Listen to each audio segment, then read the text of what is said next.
course. So welcome everyone to Rebooting with Machines. Today we're going to hear from Simon Mollan and Leah McCann from University of York on rebooting burns with the JFK source code. Then we're going to hear from Tracy Rosal from Cardiff University on context and relational practices, a typology of multidisciplinary team leadership.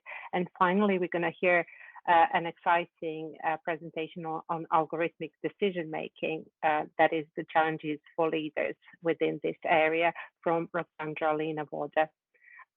And without further ado, over to you, Simon and Leah. So what this presentation is about, this is Simon and I have been working for some years on looking at, I suppose, historical background to leadership studies. And in particular, we're quite motivated by this idea that you quite often come across in leadership teaching, leadership textbooks, and sort of mainstream leadership blockbuster guru type texts, the references to these kind of major political figures, often in a kind of a heroic style. And we're quite interested in obviously critiquing. There's a long literature in leadership studies, as we know, that critiques the kind of glorious heroic leader approach to try and deconstruct the leadership visions and meanings, right? And we've been quite interested in the Cold War for a long time. Myself, Simon, and a few other people at York, been looking at kind of various historical studies into a very interesting period of management history, you know, the kind of post-war and Cold War era. So myself and Simon and one or two other colleagues have been working on similar kinds of pieces of work, looking at kind of the intersection of sort of history and leadership, and I guess also a kind of a cultural studies element to that. So there's a few things that I've written, and most recently this piece with Simon that appeared in Leadership Journal quite recently, Placing Camelot, which is an archival historical piece looking at Robert Kennedy and his what became known as the Hickory Hill Seminars, which is, I guess, kind of a sort of a leadership development program in the 1960s. So there's various things we've been looking at, and we've got a shared interest in that particular period of history. So this paper is, what I'm presenting today is the kind of next step of this general kind of project we've been working on. As I say, the sort of intersection of history, Cold War studies, and leadership studies. And this is just something I came across. I was just in food shopping in the supermarket, and I saw it kind of in a magazine rack, one of these sort of history publics or popular history kind of journals, and it described itself as a bookazine. I hadn't come across the idea of a bookazine before, but I thought I'd buy this particular bookazine, retailing at about £4.99 or something like that, and of like American presidents. And I was flicking through this, and here we have, went through all of the US presidents, and then the kind of spread on Kennedy, very familiar kind of the intersection of a kind of this iconic imagery of the heroic fallen leader, and in there all so many different things about Kennedy as kind of a great leader, a tragic leader, a symbolic leader. There's all kinds of gender politics woven into that, as well as this kind of image tends to sort of suggest also, and just this idea of this kind of strange thing that Simon and I started calling the Kennedy entertainment complex. Kind of the kind of way in which John F. Kennedy has come to represent something very powerful in the leadership literature. And sure enough, looking in a bit more depth, there's references to James McGregor Burns and how he was Kennedy was one of the people he wrote about. So we thought to ourselves, what actually does he say about Kennedy, and what can we learn from studying Kennedy through a kind of McGregor Burns lens? And this is what we aim to do. So obviously, famously, McGregor Burns has this piece, Transforming Leadership, more recently, the classic text of 78, Leadership. It's a very large, kind of bold, quite rambling text about leadership that has this sort of, again, in a sense, has its own iconic placement in leadership literature, a capstone, central piece of work. And we're interested in seeing how many people have reflected. Again, if you look at a textbook entry on Burns, you'll find references to presidents, right? And in particular to Kennedy. But looking at it again in depth, Kennedy himself appears right at the beginning of that leadership book, but and then not a great deal of further depth. We're looking at Burns' kind of before that leadership book. So this paper today is about the more specific stuff that Burns did on Kennedy and on the Kennedy family. So John Kennedy, A Political Profile, a copy of that book from 1960. And then more recently, Simon will talk about a 76 piece about Ted Kennedy and so-called Camelot legacy. So speaking firstly from this 1959-1960 campaign book, it's a very interesting text. So what Burns is kind of at pains to point out that this isn't a campaign book. This isn't kind of a pro-Kennedy piece. Rather, he sees it as a kind of neither authorized biography nor campaign biography, but an attempt to supply needed information. So it's almost like, who is this young Senator Kennedy? What kind of president will he become, or might he become, if he's elected in 1960 and starts to serve in 61? And interestingly, Burns' own background, of his own failed political career running for Congress in Massachusetts' 1st District, where he lost the election but met Kennedy. And I guess something he took from that was to kind of, study Kennedy in depth, write about him, and I guess rode on Kennedy's coattails to some degree. So joined him on the campaign and was sort of one of these, I guess, not quite a campaign manager, but certainly an influencer and an expert kind of commentator, advisor to the Kennedy campaign. And reading the text itself, it's very light touch. Again, this is not dissimilar from the Bookerzine that I began with, but from contemporary rather than backward looking, but kind of aimed at the general reader. Not dissimilar also from Kennedy's own writings, this famous book, Profiles in Courage, which of course was ghostwritten mostly by Sorensen, his speechwriter. But again, these very general heroic leadership tropes, mixing what I call psychobabble, obviously, this rather odd phrase towards the end of the book, where Kennedy is in control of his emotions, never been seen by anyone laughing or crying, even by his mother, whatever that means. And he has apparently never lost himself in a passionate, unrestrained love affair. Not quite sure how true that is either. And then the second part, kind of what I guess called leader babble. In what way is he a leader of thought? Supplying moral leadership, very vague, very unclear, but leadership is something good. Leadership is something calm, restrained, unemotional. Leadership is kind of everything and nothing. And I'm thinking what we're getting here is this sort of bubbling over of the kind of recipe of the kind of Burns transformational leadership. Here we have the kind of deep roots of that concept of this kind of exceptional quality of a leader that can be followed, a transformational leader rather than a transactional leader. And as the book progresses, magical qualities makes you wonder. He's saying this is an objective book to provide information to the American public, but he's talking about Kennedy's magical qualities of things in the way here. Move it. Of heart and spirit, magical qualities of heart and spirit. Joy and earnestness, very peculiar. Again, leadership isn't really defined, but it's something good, great, exciting, and even magical. Makes you think. Again, this lends itself very well to the kind of critique of leadership, the critical leadership studies that attempts to break down and dismantle some of these very vague, very highly managerialist notions of special leadership persons who have the right qualities to lead us and the people that we need, very male, alpha male, heterosexual, white males who will lead us into this kind of complex and advanced future. Move on to the next page, and it's refusing to do it. Here we go. So, Simon, do you want to take over on the Ted Kennedy part of the presentation? Yeah. So I think that So I'll just sort of amplify one thing that I think Leo touched on, which is that it seems to us that the Kennedys, in particular JFK, provide a kind of eternal template which heroic leaders are kind of fitted into, in particular kind of presidential leadership.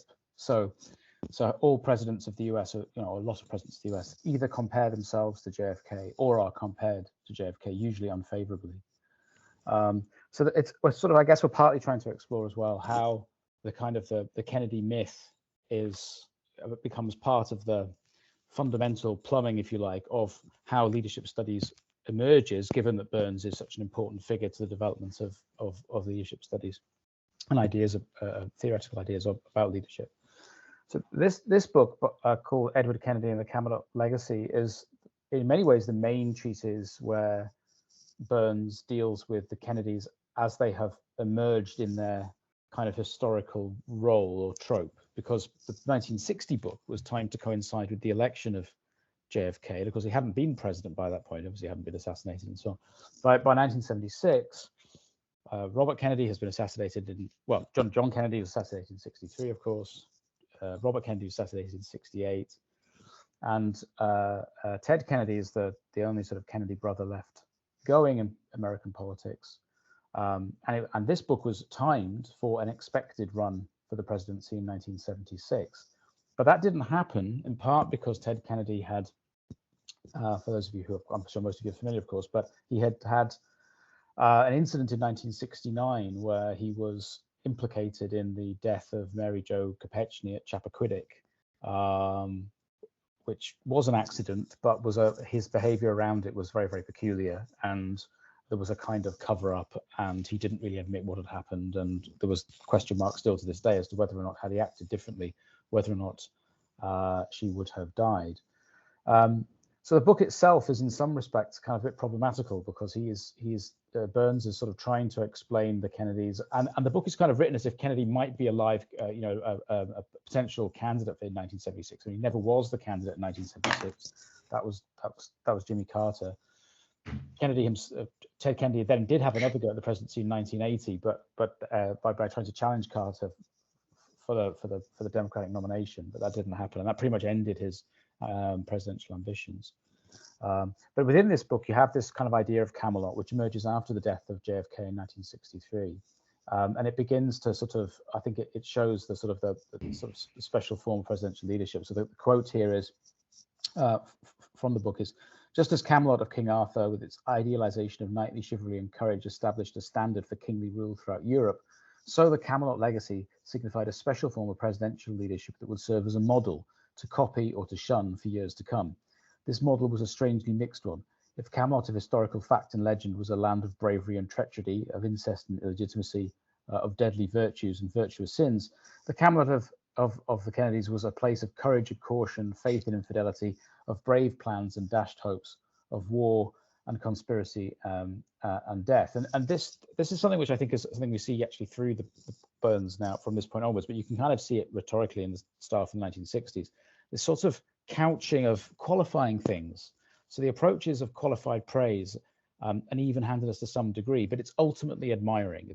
It's ultimately kind of very pro the Kennedys. Can you go on to the next slide, Leo? Yes, sure. And that sense of being pro the Kennedys while trying to retain some degree of critical distance is, I think, really quite problematical. And it's particularly problematical in chapter 5, which is called "The Tragedy That Would Not End," which deals with the incident at Chappaquiddick when Mary Jo Kopechne died, but narratively places it within the same arc of tragedy of the assassinations of JFK and RFK. I think this is really, really problematical, because what it does is it relegates the death of a young woman to a side act in the grand narrative of these heroic leaders that Burns seems very, very, very much in favor of. So I've got this again, a sort of quotation here. "Whatever the facts about the sequence of events that July 1969, and some do not seem clear even now, what does emerge is that Ted Kennedy had not been able to absorb and to become reconciled to the cumulative tragedy of the murders of his brothers, and that by mid-69 he had been showing many symptoms of deep personal torment. It took Chappaquiddick cruelly and the fight to recover from it to shock him back to reality. In 1974, speculation continued, but no one knows the full dimensions of the truth, not even Ted Kennedy. The inner depths of any human being's psyche and soul are seldom, if ever, revealed, even to one's own self.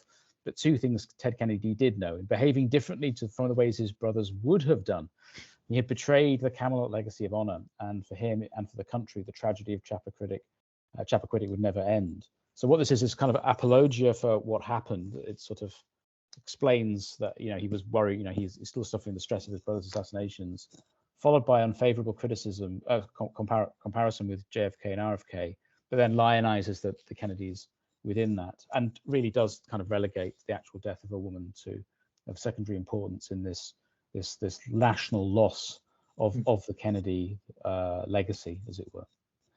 I think I was fumbling around at the start. And I think I've wasted a bit of time, so you might have to. Well, I guess we're running out of time. Should we move straight to the end, perhaps, Simon? Yeah. Yeah. So I mean, we'll just gloss that. Yeah. Is that okay, Simon? Yeah. Yeah, that's absolutely fine. I think what we want to say here is that this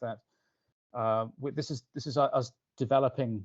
It's a developmental project. We don't have any firm conclusions. I think it's fair to say we're trying to explore the ways in which the theorization that Burns undertook, or how the theoretical constructs that he developed were themselves kind of rendered from the explorations of the past, of which the Kennedys seem quite essential. So we're going to kind of continue our critical reading of Burns, and we plan to use the Burns archive, which is at Williams College in Massachusetts, which hasn't been used, to try and explore the ways in which the ideas that he developed were developed, if that makes sense. Leo, do you have anything else to add? No, that's it for now. Thanks. Okay. Simon, that was great. Okay. I'll thank leave it you there. both very you very much. That was actually right on time. So Okay. despite the Just about. initial setback, this was really great. Thank you for this wonderful presentation, and I will invite our audience to ask questions by either raising their hands or putting questions into the chat box. And in the meantime, I will abuse my kind of chairing role here and start asking you questions myself. So even though I really enjoyed listening about things that you have unearthed through reviving or reinterpreting Burns, these theories about great man theories still kind of sit uneasy with me, because most of those kind of tenets that make such a leader, according to this theory, is something that we are trying to deconstruct as problematic. So what was your motivation first for doing this research, and second, can you tell us a bit more about that gendered aspect of the leadership that Burns was putting forward using Kennedy's? Well, can I tackle the first bit, Leo, if that's all right? I mean, I think that the motivation for doing this is precisely to deconstruct where the theoretical kind of construct comes from. If you look at most leadership textbooks, they'll talk about transformational leadership in kind of value neutral terms. It doesn't really explore its kind of deep origins, that there are deeply embedded constructs which come out of very particular readings of what great leaders are, that are kind of male and heteronormative. And so I think that what we're trying to do is to deconstruct the development of those constructs, so that we try and establish where they've come from, how the original kind of theorization was arrived at, in a way that, because we do see this as being highly problematical. I mean, this is a very particular reading, a very heroic reading of the Kennedys, all three of the Kennedys actually, that seems to be kind of that lurks under the surface of what comes later. I mean, I don't think it's actually a surprise that the book Leadership, the famous book by Burns, appears 2 years after the book about Ted Kennedy. And so I think that it will be interesting to find out to go further into how Burns developed that.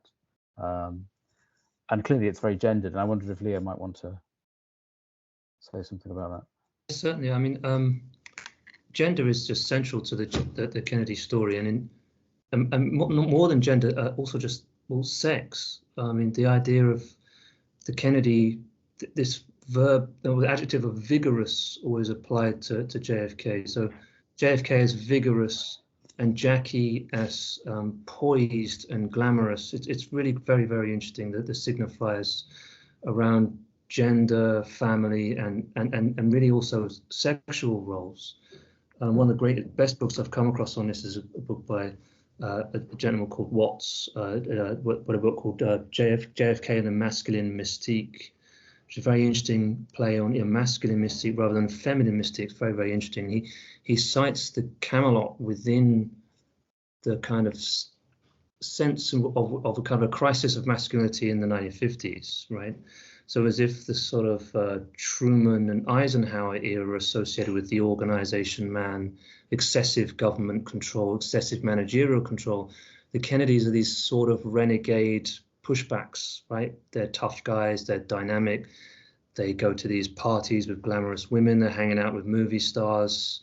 It's very interesting. It's got there's a particular set of signifiers around sort of gender and sexual relations. So there's a lot more for us to develop on that side. But we touched on that in the Hickory Hill paper. But there'll be more to come on this in terms of how we see, the sense of that the particular generation of a hyper masculine ideal around all of the Kennedys is something that we're going to play on and develop and trying to trade that off against the idea of transformational leadership, which is a very masculine construct in many ways, a very problematic construct. I hope that's a decent enough answer. Oh God, yeah, and I'm looking forward to reading it, because I think this whole kind of great men theory is in kind of dire need of such deconstruction. So yeah, absolutely. And I think the issue there is that if these very gendered constructions are then hidden within apparently gender neutral terms like transformational leadership or transactional leadership, then all it does is it conceals the fundamentally gendered and discriminatory nature of the idea in the first place. Absolutely, yeah. Normalizes it and diffuses it. Yeah. And it's very refreshing to see, two men actually taking that into account. So, thank you. We have a question from Roxandra Roda. Thank you for the presentation. Based on your research, would you consider that presidential leadership, as you have illustrated it, has something in common with transformational leadership of global leaders, not necessarily leading countries? Would any of the heroic leadership traits be needed in successful global leadership? I can have a go at that, if that's okay. Yeah, I mean, I would say that question is kind of couched in the way that a lot of leadership literature operates, in the sense that Kennedy or whichever leader these leadership gurus are writing about, their virtues transcend the setting in which they operate, right? That's a key argument of management literature, leadership literature. And we would urge sort of skepticism and caution with framing the question in that sort of way. I think a lot of these people would claim, I mean, it's interesting how many of these political leaders actually write leadership texts themselves. I mean, Kennedy's profile as encouragers is an early marker, but there's many others. These political characters often, not only do they write leadership books themselves or have them ghostwritten, their advisors write similar kind of work. And they do try and posit the idea that there's this certain universal set of values that work in any context. And we're very skeptical of that, really. I mean, we're not trying to criticize or promote Kennedy or any of the Kennedy brothers particularly. We're interested in how constructions of leadership are made through them, how both they and their intimate advisors created this legacy kind of project, what we call the Kennedy Entertainment Complex. And so to answer your question more directly, I would say these sorts of traits and these sorts of generations of leadership discourses are universal. We see them in all professions and all sectors, but they're all problematic, right? And so taking a more critical lens into leadership area, you kind of see the attempt to generalize and universalize these traits. But we should be, I think, very skeptical about the attempts to do so. I hope that makes some sense. Simon can jump in on that too if you want to. I mean, well, no, I don't think I've much more to add, except perhaps just to say that the heroic traits which leaders cleave to are not always very heroic. Precisely, yeah. They tend not to be very, for example, sacrificial. They tend to be very self-preserving and self-advancing. So right. I think we're just kind of skeptical about the idea that heroic leadership is effective. Such a great point. Thank you both. I think we have Johan Alves. He raised his, and Johan, just be free to just. Yeah, I'll just throw myself right into the conversation. Thank you very much for this interesting presentation. And weirdly enough, I had to skip the first sessions of the conference today because I had a lecture for my students in a leadership course regarding heroic leadership. And what strikes me, or struck me when preparing that lecture, when working with it, is that we talk a lot about the heroics of leadership and the hero leadership, etc. And a lot of people refer to Carlyle. But that's not about leadership. That's about his rather reductionist idea about how history unfolds. And a lot of people talk about heroism in leadership, but I haven't seen that many actually addressing what comprises that heroism.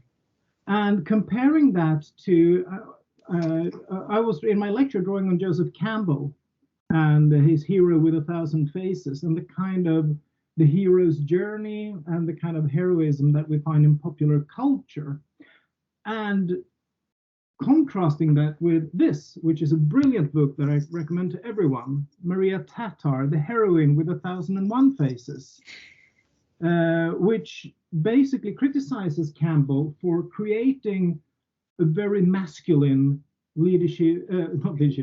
very masculine heroic ideal, and she unpacks stories, folk tales, narratives about heroines and showing a completely different, not female heroic, but heroine idea, which is rather different, more reminiscent of the mythical trickster, the survivor, the one, and about compassion, care, and justice.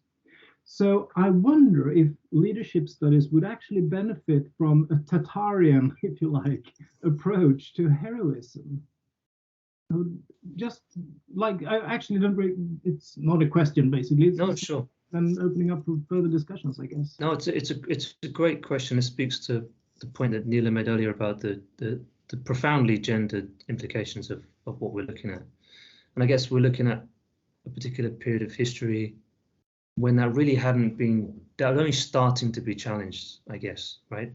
Since then, we've had 50 years of increasing critique of masculine models of heroism, leadership, etc.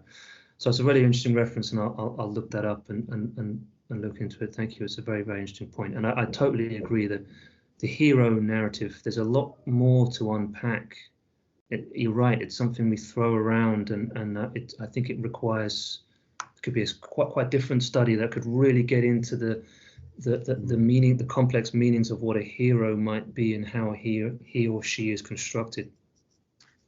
Yeah, I was just going to say, I think that that also speaks to the idea that kind of theory, sort of an eternally presentist kind of theory, becomes a kind of time machine that sort of locks in very particular historical experiences and understandings, kind of re-narrates it, and then gives it a kind of a permanence going forward into the future, which enables ideas that arguably have no place in our time to continue and persist. So I think that I'm looking forward to reading that book. Thank you for that. Thanks. Great suggestion and by Johan, and great answers. We have 2 more minutes if you want to, if somebody wants to kind of slot in a brief question, or if you would like to wrap up your presentation, say something that you haven't had a chance to fit into your slides.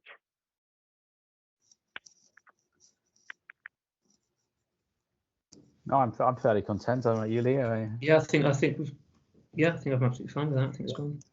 Oh, well, in that case, thank you both very much. I think there's a lot to be said. I just wanted to kind of link into what Leo said about there not being like intrinsically feminine approach to kind of heroic leadership or charismatic leadership. Well, charismatic leadership has never been in our kind of neck of woods. That it's not about kind of intrinsic looking for that essence of what it means to be kind of heroic leader from a feminine or a masculine point of view. It's more about how heroism or what bravery means, have been socialized throughout history. And it's amazing that you're taking historical perspective. That was one of my questions that we don't have time for now, but I would be really interested to hear your take on, on history, your historical perspective. Is it historical materialism that you're looking at, or more like constructionist take on, that kind of analysis, social constructionism analysis? But yeah, we have 1 minute if you want to kind of reflect on that. Sorry about rambling. Well, I think that, I think the approach that we're taking is I suppose is a kind of intellectual historical approach, that we're looking to deconstruct ideas by tracing their origins in the individuals who trace them. So I suppose it's more of a deconstructionist approach, in the sense that we think that those ideas are socially constructed. They come out of very specific moments in politics and society, and therefore they to some extent reproduce the norms of that time in that society, which gives them, which is then very problematical, because the fact that they're becoming encoded gives them this diffusionary power to move forward in time and leave the space and time they arose from behind. Leo? That's a really great answer. And yeah, okay. I think nothing more to say. Thank you both very much. Thank you.